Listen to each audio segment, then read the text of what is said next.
If you're looking for a reason for a manufacturer to win a race more than ever, coming to a competitor's home track should certainly do the trick. So whilst Honda's name might be on the deed, there will be 4 makes out there looking to get their name on the top step. Welcome to Motegi.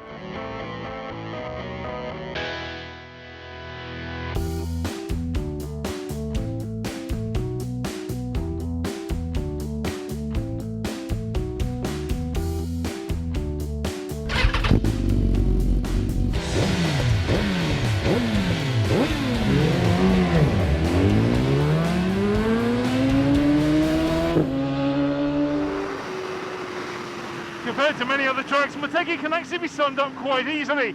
You're either fully on the gas or pretty much fully on the brakes. Now that's also why teams have to use the bigger brake disc here, the 340mm ones, and teams, because of the stop-start nature of this track, need to make sure that they get their fuel consumption absolutely spot on. Let's take a look around.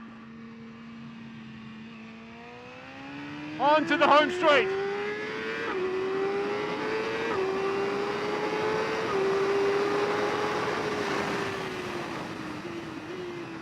Into turn number 1, the first of the hard braking zones. This is where Aleix Espargaro ran wide in the race last year.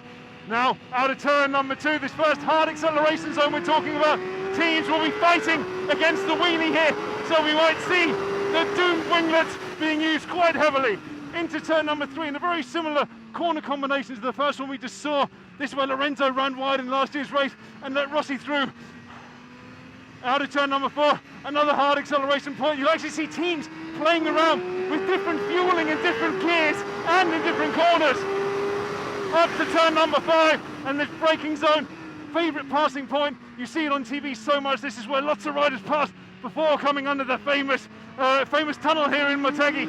Now we're getting into the flowing part of the track, round turn 6. This is where Iannone got back past past Marquez, getting thoroughly confused there. Now we come into turn number 7. You'll see there really are sort of 2 lines around here, because if you come out of 6 side by side, you've got the inside for 7, but you can then cut across, for turn number 8. Turn number 8 is so key to get a good drive out here, because you might be able to pass into turn number 9, this V corner here. This is where Dani Pedrosa made the move on Valentino Rossi last year before going on to win the race. Now we have a short little drag coming up to the hairpin, the tightest corner. Whoops! The tightest corner on the track, and that was much too wide, much too late.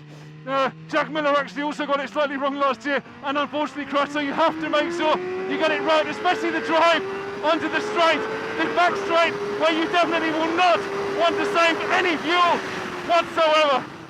Heavy downhill braking zone. Got to make so sure that your brakes do not overheat, especially it comes even down through the apex here.